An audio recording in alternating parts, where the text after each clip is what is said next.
Influencers होते हैं उन लोगों को हम कितना सपोर्ट करते हैं, सारा फेम उन्हें हमारी वजह से मिलता है and they are not even uploading a single story about students. जो कल प्रोटेस्ट हुआ था, क्या बदला हुआ कल के दिन में और आज में? कुछ बदला हुआ ही नहीं है जब तक ये लोग कुछ दिखाई नहीं रहे हैं। हमारे प्रोटेस्ट का फायदा क्या हुआ? कल पुलिस के द्वारा अभद्र तरीके से, बहुत कठोर तरीके से, क्रूरता से लाठियां चलाई और हर किसी पे चलाई उन्होंने, किसी का सर फोड़ा। आपने भी देखी होगी चीजें सामने। ये कुर्सी जो है इतनी कैसे किसी को डियर हो सकती है? अगर आप ढंग से अपना काम भी नहीं कर रहे हैं तो प्लीज छोड़ देना। अब बताइए, सादी वर्दी में जिस तरीके से ये पुलिस के लोग हैं या भारतीय जनता पार्टी के लोग हैं, किस तरीके देखा होगा चल रहा, कैसे लाठी भांज रहे हैं। बेरहमी तरीके से लोगों को पीटा इन लोगों ने। कल क्या जरूरत थी इन लोगों की?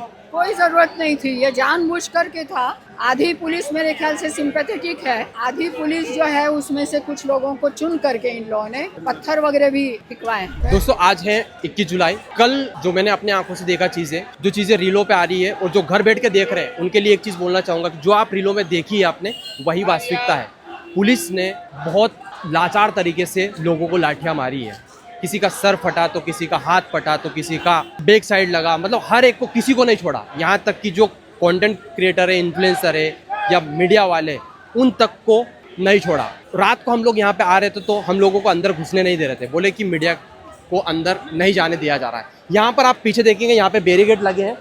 ये इधर के लोग इधर ही थे और बीच में एक और बैरिकेड लगा रखा था, जिनसे आधे लोगों को उधर रख रखा था, ताकि ये सब लोग एक साथ ना मिले और चीज़ें और आगे ना बढ़े। ये प्रोटेस्ट को ख़त्म करना चाह रहे थे, लेकिन प्रोटेस्ट का हुआ उल्टा हाल। आज भी देख सकते हैं आप, भीड़ धीरे धीरे बढ़ती जा रही है। आज दूसरा दिन है जो कल प्रोटेस्ट हुआ था। क्या बदला हुआ कल के दिन में और आज में? कुछ बदला हुआ ही नहीं है जब तक ये लोग कुछ दिखाई नहीं रहे हैं। हमारे प्रोटेस्ट का फायदा क्या हुआ? अवेयर थे इस चीज़ को लेके, उन्हें मतलब वो भी अवेयर हुए हैं, उन्हें भी लग रहा है कि छोटा मोटा मुद्दा नहीं है, क्योंकि बहुत सारे लोग इसको इग्नोर कर रहे थे। बट अब जब देखा गया है कल जिस तरीके की हालत हो गई थी, स्टूडेंट्स पे लाठी चार्ज, टीयर गैस, क्या क्या नहीं करा है उन्होंने बच्चों के साथ, तो की बच्ची का सर फोड़ दिया, 12 साल की बच्ची, और बहुत लोगों को मारा गया है बहुत बुरी तरीके से। तो जो लोग इस चीज़ को इग्नोर कर रहे थे, शायद अब वो भी इस चीज़ में आ गए। उन्हें लग रहा है कि छोटी मोटी बात नहीं है, और हम एक यूथ हैं, इस देश के यूथ हैं, और हमारे साथ ऐसा व्यवहार किया जा रहा है जो कि बिल्कुल भी सही नहीं है। हम कुछ नहीं मांग रहे, हम बस अपना हक मांग रहे हैं। हम बस अपने एजुकेशन राइट्स मांग रहे हैं। हम चाहते हैं पेपर लीक ना हो, उस चीज़ की अकाउंटेबिलिटी ले जाए, लेकिन ये नहीं कर रहे हैं। इतनी सी बात हम नहीं मांग सकते क्या देश से? तो यही चीज़ है कि जो लोग यहाँ पे अभी भी, जो लोग घर पे बैठे हुए हैं, प्लीज़ इस चीज़ को छोटा मुद्दा मत समझिए। अगर हम आज नहीं खड़े होंगे तो कल भी यही चीज़ होगी, कल इससे बड़ी चीज़ हो सकती है। अगर आप प्रोटेस्ट में नहीं आ सकते हैं तो आप घर में बैठ के सोशल मीडिया के थ्रू इस चीज़ को अवेयर करवाएं और इस चीज़ का सपोर्ट करें, क्योंकि ये कोई चीज़ किसी पर्टिकुलर इंसान की नहीं रही, पूरी यूथ के लिए है, पूरी जनरेशन के लिए है, आने वाली जनरेशन के लिए है।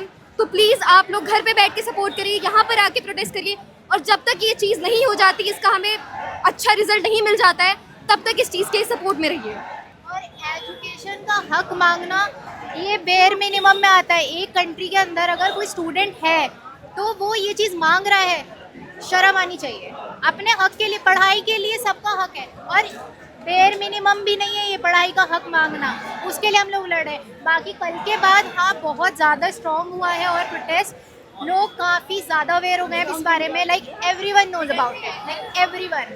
बाहर से लोग आ रहे हैं, वो उनको पता है इसके बारे में, और मेरे हिसाब से हर स्टूडेंट को इस टाइम यहाँ प्रोटेस्ट में मौजूद होना चाहिए, क्योंकि अगर हम अभी स्टैंड नहीं लेंगे, आगे जाके कंडीशन और ख़राब होगी। कल पुलिस के द्वारा अभद्र तरीके से, बहुत कठोर तरीके से, क्रूरता से लाठियां चलाई और हर किसी पे चलाई उन्होंने, किसी का सर फोड़ा। आपने भी देखी होगी चीजें सामने। जी मैंने बिल्कुल देखा है, एंड आई डोंट गेट कि जब ऑल ओवर इंडिया से लोग आ रहे हैं अपने हक के लिए, इतने बेसिक बात है जैसे कि वी आर सेइंग कि ये बेयर मिनिमम चीज़ है, उसके लिए मांग रहे हैं, तो मुझे समझ नहीं आता कि ये कुर्सी जो है इतनी कैसे किसी को डियर हो सकती है? अगर आप ढंग से अपना काम भी नहीं कर रहे हैं तो प्लीज़ छोड़ देना। ये मतलब बच्चे थक चुके हैं, लोग थक चुके हैं। 20 दिन 22 दिन से एक इंसान हंगर स्ट्राइक पे, और बहुत सारे लोग हैं, सिर्फ सोनम सर नहीं है, बहुत ही सारे लोग बैठे हुए हैं हंगर स्ट्राइक पे। आपको समझ नहीं आ रहा है? वहाँ पे पार्लियामेंट पे मैंने सुना है कि बंदूकें भी तानी गई थी, लाठी चार्ज हुआ था, सर फाड़ा गया बच्चों का, लड़कियों के कपड़े फाड़े गए। मुझे समझ नहीं आ रहा, अगर आपसे एक काम हो नहीं रहा है, अगर आपसे नहीं संभाली जाती है अपनी responsibility, then please give up, then please resign. Why can't you get it? It's so simple. I want to say one more thing. ये लोग जो इन्फ्लुएंसर्स होते हैं, जो यूट्यूबर्स हैं, उन लोगों को हम कितना सपोर्ट करते हैं। लाइक सारा फेम उन्हें हमारी वजह से मिलता है and they are not even uploading a single story about students. वो भी स्टूडेंट्स रहे हैं, स्टूडेंट्स की वजह से, यंग जनरेशन की वजह से, जेनजीज की वजह से उन लोगों को फेम मिला है। एंड ऑल द यूट्यूबर्स और जितने भी हैं influencer, just unfollow them as soon as possible, because तुम लोग अगर सपोर्ट नहीं करो स्टूडेंट्स को तो तुम्हारा कोई फायदा ही नहीं है। कहाँ से आए आप? मैं महाराष्ट्र से आई हूँ। क्या देखा मैम आप? कल भी प्रोटेस्ट के बारे में आपने पता मैं जानकारी करीब 9 होगी। तारीख से आ रही हूँ और जी। मुझे ये बहुत अच्छा लगा कि यहाँ की जो वाइब्रेंट एनर्जी है और पहली बार जो है इतना युवक और युवतियाँ सब निकले हुए हैं और सबके चेहरे पर वही एक, कहीं भी कॉम्प्लिकेशन नहीं है। सीधा सीधा सवाल है सरकार को कि भाई तुम लीक क्यों होने देते हो। तो ये कहीं भी कोई पॉलिटिक्स नहीं है इसमें, और इतनी वाइब्रेंट एनर्जी से सारा लोग अपनी आवाज़ उठा रहा है। जो हमेशा चुप रहता है, साइलेंट ग्रुप है, वो वायलेंस में नहीं जा करके नारे लगा रहा है, इन्वॉल्व हो रहा है। ये एकदम समाज परिवर्तन की शुरुआत है और मुझे लगता है कि आगे ये बढ़ता रहेगा और जैसे जैसे बढ़ेगा वैसे वैसे सरकार, नहीं तो सरकार तो बहुत धूर्त है, बहुत क्रूर है। तो इन लोगों को इतना भोलापन नहीं रखना चाहिए कि एक ही प्रोटेस्ट से सारा चीज़। बेरहमी तरीके से लोगों को पीटा इन लोगों ने। 20 दिन से लोग यहाँ पे भूखे प्यासे बैठ रहे हैं, आराम से अपनी बातें रख रहे थे। कल क्या जरूरत थी इन लोगों की? कोई ज़रूरत नहीं थी, ये जानबूझ करके था।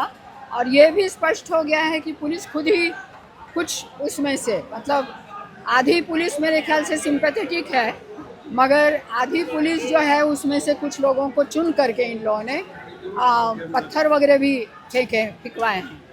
तो ये चीज़ तो है कि ये लोग तो कोशिश करेंगे ही, सरकार को बदनाम करने की कोशिश भरपूर करेगी। अगर इस प्रोटेस्ट को और मजबूत बनाना है, क्या करना होगा इस यूथ को, जो ये जेनजी जो लोग हैं यहाँ पे?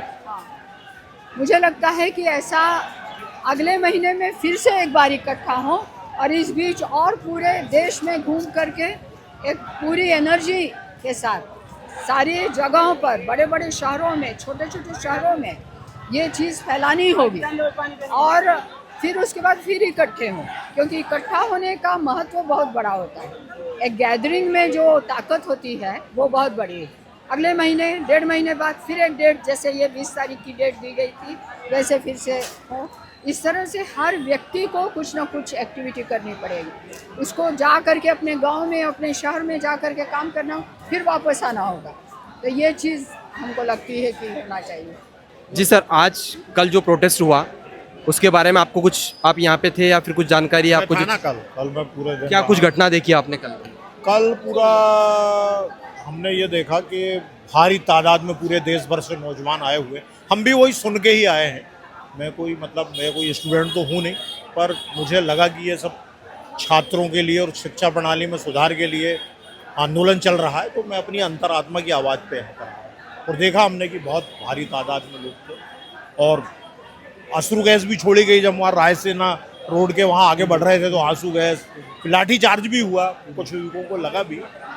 और कुछ पुलिस वाले जो हैं सिविल में थे, जिनकी ना नेम प्लेट थी ना कुछ था। ये गलत है। मतलब अगर पुलिस थी तो उसको यूनिफॉर्म में होना चाहिए, और अगर कोई प्राइवेट व्यक्ति है तो पुलिस को उसकी शिनाख्त करना चाहिए। ऐसा तो कभी हुआ नहीं, जबकि कानून में ये लिखा हुआ है कि हर पुलिस वाला ड्यूटी के दौरान वर्दी पे रहेगा, उसमें उसकी पहचान लिखी रहेगी, कोई भी हो, एसपी से लेकर डीजीपी कमिश्नर तक सबके लिए हुआ है। लेकिन आपने अगर देखा होगा यहाँ पे, चाहे वीडियोस के माध्यम से या फिर आपने खुद ने देखा होगा, इतनी तानाशाही चल रही है, तो इन लोगों को समझ क्यों नहीं आ रहा है, क्यों समझने को तैयार नहीं? सरकार जो है, जो भारत के जो लोकतांत्रिक मूल्य हैं उनसे खिलवाड़ कर रही है। सरकार को ये अहंकार हो गया है कि वो सत्ता में हमेशा हमेशा के लिए बैठ गए हैं। वो उनकी सोच जो है वो लोकतंत्र के खिलाफ जा रही है, इसलिए ये सब हो रहा है। इसके पहले भी आंदोलन हुए हैं। महात्मा गांधी अंग्रेजों के ज़माने में आंदोलन करते थे तो अंग्रेज उनसे आके बात करते थे। इसके पहले भी केंद्र सरकारें रही है, अन्ना ने इतना लंबा आंदोलन किया, सरकार के मंत्री आके उनसे संवाद करते थे। बच्चे मांग क्या रहे हैं? यही तो मांग रहे हैं कि आके बात करो और उसमें सुधार करो। That's all. कहाँ से आए आप और क्या नाम है आपका? मैं सबसे पहले आपके मीडिया जो आपका चल रहा है चैनल, उसका धन्यवाद करना चाहूँगा। मैं जनपद फतेहपुर से चलकर आया यूपी से, और मेरा नाम प्रदीप सोनकर है। जैसे आपने पूछा कल से क्या सुधार हुआ, तो सुधार तो कुछ नहीं हुआ। कल आंसू गैस छोड़े गए, कार्यकर्ता वो जो यहाँ का छात्र है, नौजवान है, लहलुहान हुआ, आपने देखा होगा कि किसी के सर में लग गया। और ये भारतीय जनता पार्टी के एक तरीके से जो पुलिस का सिस्टम है, पूरी तरीके से यहाँ का दिल्ली पुलिस का पूरा बेकार है। अब बताइए, सादी वर्दी में जिस तरीके से ये पुलिस के लोग हैं या भारतीय जनता पार्टी के लोग हैं, सादी वर्दी में किस तरीके देखा होगा मीडिया में, चैनलों में चल रहा है, कैसे लाठी भांज रहे हैं। क्या इस तरीके पहले भी हुआ है? क्या जो छात्र नौजवान देश का है, क्या ये गलत है जो अपनी बात को मनवाना चाहता है? अगर धर्मेंद्र प्रधान जी का इस्तीफा मांग रहे हैं तो क्यों नहीं धर्मेंद्र प्रधान जी इस्तीफा दे रहे हैं? तो पूरी तरीके से ये जो भारतीय जनता पार्टी की पॉलिसी है, उनके नेता हैं, मोदी जी की जो नीति है, सब बेकार है। ये देश का नौजवान जाग चुका है, परिवर्तन होना निश्चित है। इधर आप देखेंगे ये स्थिति है, ये यूथ है। लोगों को लग रहा था कि जो है भीड़ कम हो जाएगी, लेकिन बढ़ती जा रही है भीड़। जहाँ तक आपकी नज़रें जाएगी वहाँ तक आपको भीड़ नज़र आएगी। तो ये है आज का यूथ, और अगर ये अड़ा रहा तो जो इनकी मांगे हैं वो भी ज़रूर पूरी होगी।